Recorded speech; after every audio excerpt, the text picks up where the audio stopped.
اچھا صدیق یہ بتایا کہ اس سے پہلے ایف بی آر اس میں فریق نہیں تھا اور اس کے بعد اب ایف بی آر نے جس طرح سے مندرجات کلیئر کیے ہیں اور انہوں نے یہ کہا ہے کہ ہم کسی آرڈر کے محتاج نہیں ہیں, ہم تو نیچرل جو آگے پروسیڈنگ ہو رہی ہے اس کو آگے لے کے چل رہے ہیں, تو آپ اور وہ یہ اپیل بھی کر رہے ہیں کہ ہمیں اس کو پراپر پارٹی بنایا جائے. آپ اس ڈیولپمنٹ کو کس طرح سے دیکھ رہے ہیں؟ دیکھیں میں وہیں سے شروع کروں گا جہاں سے عادل وڈائی صاحب نے ختم کیا کہ آخری جو ان کا پوائنٹ ہے وہ یہ ہے, یہی افتتاح کی تھی سلیم نیسا صاحبہ نے. سلیم نیسا صاحب نے یہ کہا تھا کہ جب آپ نے 19 جون 2020 کا آرڈر کیا تو میں اس وقت پارٹی نہیں تھی, حالانکہ جو پارٹی نہیں تھی لیکن انہوں نے عدالت سے استدعا کی تھی اور 19 جون کو ان کو ویڈیو لنک کے ذریعے بڑی تفصیل سے سنا گیا تھا.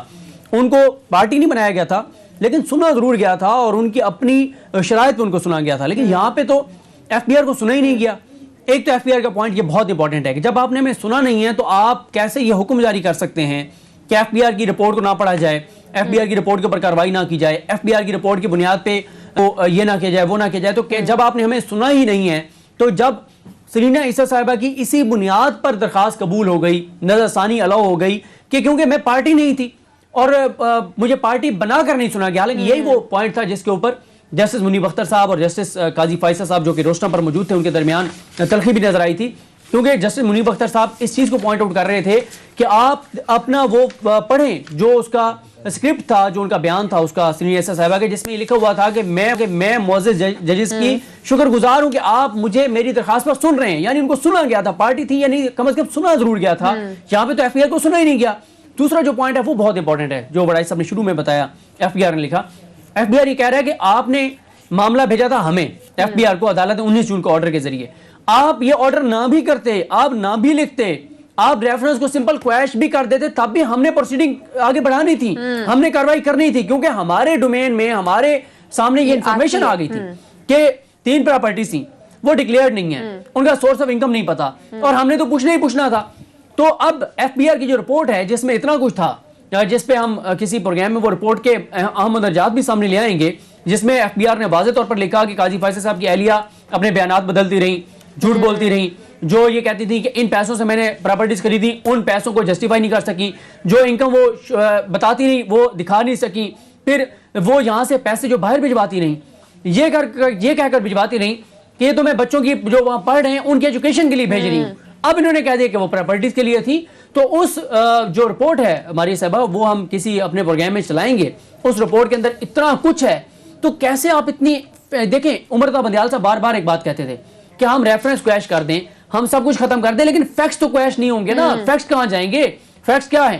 فیکٹس یہ ہیں کہ جو پراپرٹیز خریدی گئی وہ ڈکلیئر نہیں تھی. فیکٹ یہ ہے کہ جو پیسے بتائے جا رہے ہیں کہ 7.5 لاکھ پاؤنڈ سے زیادہ ہم نے باہر بھیجے, وہ کمائے کہاں سے؟ یہ جو بیان میں تضادات ہیں, پہلے کہا گیا میرے شیئر اتنے ہیں, پھر کہا گیا اتنے ہیں. یہ جو فیکٹ ہے کہ پیسے باہر بھیجے گئے, بچوں کے پڑھنے کے اخراجات کے نام پر بنا ہوا پراپرٹیز لی, تو وہ فیکٹس کہاں جائیں گے؟ یہ وہ اہم سوال ہے جو ایف بی آر نے اپنی اس درخواست میں اٹھائے ہیں. اچھا عادل یہ بتائے گا کہ کلیئر کٹ سے آپ نے ایک پوائنٹ اٹھایا, اس میں یہ بھی کہا گیا ہے کہ سرمایہ کاری کے ذرائع بھی نہیں بتائے گئے ہیں. اس سے آپ کی کیا مراد ہے اور اس میں کیا کیا چیزیں انوالو ہوتی ہیں؟ دیکھیں جو مسز سلینا عیسیٰ ہیں نا, وہ یہ کہتی ہیں جی کہ یہ ایگریکلچر انکم سے ہم نے جو ہے رقم حاصل کی, یہ جو کروڑوں روپے کی جائیدادیں لیں. لیکن اس میں ہوتا یہ ہے کہ ایف بی آر یہ کہتا ہے کہ آپ کی اگر ایگریکلچر انکم تھی تو آپ کو اسے وقتاً فوقتاً ڈکلیئر کرنا تھا. ایسا تو نہیں ہے کہ اچانک ایک مہینے میں یا ایک سال میں ایگریکلچر انکم جو ہے وہ 10 کروڑ کو 11 کروڑ روپے آ گئی, تو اس میں آپ نے اس کو وقتاً فوقتاً ڈکلیئر کرنا تھا. اچھا اس میں کیا ہوتا ہے کہ کچھ جگہوں پر یعنی کچھ صوبوں میں یہ معاملہ ہوتا ہے کہ ایگریکلچر جو ٹیکس ہوتا ہے نا اس سے استثناء ہوتا ہے, تو اس میں بھی آپ کو اس کالم میں جا کے جہاں پر استثناء ہوتا ہے اس کالم میں جا کے ڈکلیئر کرنا ہوتا ہے کہ جی یہ میری ایگریکلچر انکم ہے تو اس پر ٹیکس نہیں بنتا. تو ایف بی آر یہ کہتا ہے کہ یہ بھی نہیں کیا گیا. تو بنیادی طور پر ٹھیک ہے وہ جو باقی چیزیں ہیں وہ تو الگ ہے نا کہ جو بیرون ملک رقم بھجوائی گئی اس میں جی بچوں کی تعلیم کے لیے بھجوائی گئی, لیکن جو سب سے بنیادی چیز ہے وہ ہے سورس آف انکم کے ایک جائیداد 2004 میں اور باقی جو 2013 میں خریدی گئی ہیں. اچھا پھر جو 3 سوال تھے نا جو لاہور بار نے بھی یہ سوال اٹھایا کہ 3 سوال تھے وہ جسٹس عمر بندیال صاحب کے, اگرچہ اس معاملے پہ فیصلہ آ گیا ہے, کیس ختم ہو گیا ہے, آگے نیا ایک معاملہ شروع ہو رہا ہے, لیکن وہ 3 سوال آج بھی کسی نہ کسی طریقے سے گردش کرتے رہتے ہیں کہ جسٹس قاضی فائصہ صاحب سے پوچھا تھا کہ آپ کا یا جو بیگم صاحبہ کی جو انکم ہے یا ان کی جو سرمایہ کاری ہے اس سے کوئی تعلق نہیں ہے, رقم جو باہر بھجوائی گئی ہے اس سے آپ کا کوئی تعلق نہیں ہے, وہ ثابت کریں. تو پھر انہوں نے ان 3 سوالوں کے جواب نہیں دیے تھے. تو بنیادی طور پر یہ آ کر بات ان سورس آف جو فنڈز ہیں ان پر کہا جا رہا ہے کہ ہم نے منی ٹریل دے دی ہے, پھر یہ کس بیس پہ کہا جا رہا ہے؟ اچھا, اس کیس میں ابھی تک دیکھیں منی ٹریل تو کس کو دینی ہے؟ منی ٹریل دینی ہے 2 فورم ہے نا. ایک فورم ہے ایف بی آر جس کو منی ٹریل دی جانی ہے. اچھا, یہ ایف بی آر کے حوالے سے خود ہی انہوں نے کہا تھا کہ یہ معاملہ ایف بی آر کی ڈومین ہے. ایف بی آر کو معاملہ چلا گیا, پھر نظر ثانی میں آ کے کہا جی یہ ایف بی آر کے پاس نہیں جانا چاہیے تھا معاملہ. تو یہ منی ٹریل تو دینی تھی ایف بی آر کو. اور دوسرا فورم ہے سپریم جوڈیشل کونسل, اور سپریم جوڈیشل کونسل جو ہے اس میں تو کیس نہ سنا جائے وہ ان کی استدعا تھی. تو 2 جو فورم قانونی اور آئینی فورم ہے, انہوں نے کہا کہ ادھر معاملہ نہ جائے, یہ معاملہ عدالت میں آئے. ٹھیک ہے عدیل, بریک کا ٹائم ہے ناظرین, بریک کے اور اہم ایشو سے بات کریں گے, ہمارے ساتھ ہی رہے گا.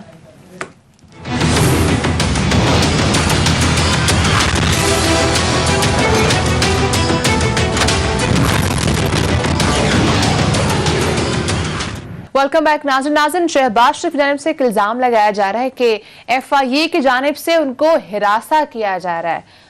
عدیل, مجھے یہ بتائے گا کہ کیا ایک تو ایسا ممکن ہے, اور دوسرا یہ کیا معاملات ہیں, کیوں اس طرح کا الزام لگایا جا رہا ہے؟ دیکھیں, ہم نے اس سے پہلے بھی پروگرام میں یہی بتایا تھا کہ یہ شہباز شریف یا شریف خاندان پر جو کیسز ہیں نا, تو یہ ان میں یہ سب سے تگڑا کیس ہے, اور اس چیز کا اندازہ ہے شہباز شریف صاحب کو. اور یہی وجہ ہے کہ شہباز شریف صاحب ایف آئی اے میں جب ایف آئی اے کی ٹیم کے سامنے خود پیش ہوئے ہیں, تو وہ جو آدھا گھنٹہ سے زیادہ ٹائم وہ وہاں پر موجود رہے, اس سے پہلے اگرچہ ان کو کافی پوچھی گئی اور انہیں بڑے ادب سے بلایا گیا, یہ ہم نے سارا اس پروگرام میں بتایا تھا.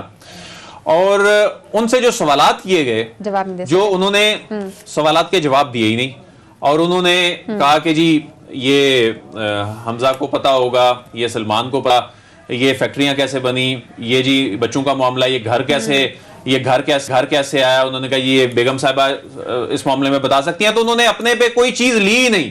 اچھا, پھر اس کے بعد جب حمزہ گئے تو حمزہ نے بھی کسی بات کا جواب نہیں دیا, بلکہ یہ کہہ دیا کہ ڈائریکٹر صاحب وقت جو ہے وہ ایک جیسا نہیں رہتا, تو ذرا احتیاط سے نا. تو یعنی ایک قسم کی, اور یہ بھی کہا کہ ان کو معلوم نہیں اکاؤنٹ میں پیسے کہاں سے, میرے اکاؤنٹ میں پیسے کہاں سے آئے, چاہتی ہوں ایسے میرے اکاؤنٹ میں. پھر جی بالکل انہوں نے کہا جی کہ میرے اکاؤنٹ میں پیسے کہاں سے آئے. پھر انہوں نے بتایا کہ وہ جو ہماری ملوں کے وہ جو کلرکس ہیں یا چپراسی ہیں, ان کے اکاؤنٹس میں یہ جو کروڑوں اربوں روپے کی جو ٹرانزیکشنز ہوئی ہیں یہ ہمیں نہیں معلوم. تو پھر ان کو کہا گیا کہ دستاویزات لے کر آئیں, دستاویزات بھی نہیں دی. لیکن یہ ہو اس لیے رہا ہے, یہ آنے والے دنوں میں مزید اس میں شدت آئے گی. اس کی ریزن یہ ہے کہ جب آپ نے اپنا کیس میرٹس پر نہیں لڑنا, تفتیشی ٹیم کو ایوائڈ کرنا ہے, آپ نے ٹائم گین کرنا ہے, آپ نے اپنا کیس یہ بلڈ کرنا ہے کہ یہ پولیٹیکل وکٹمائزیشن کا کیس ہے,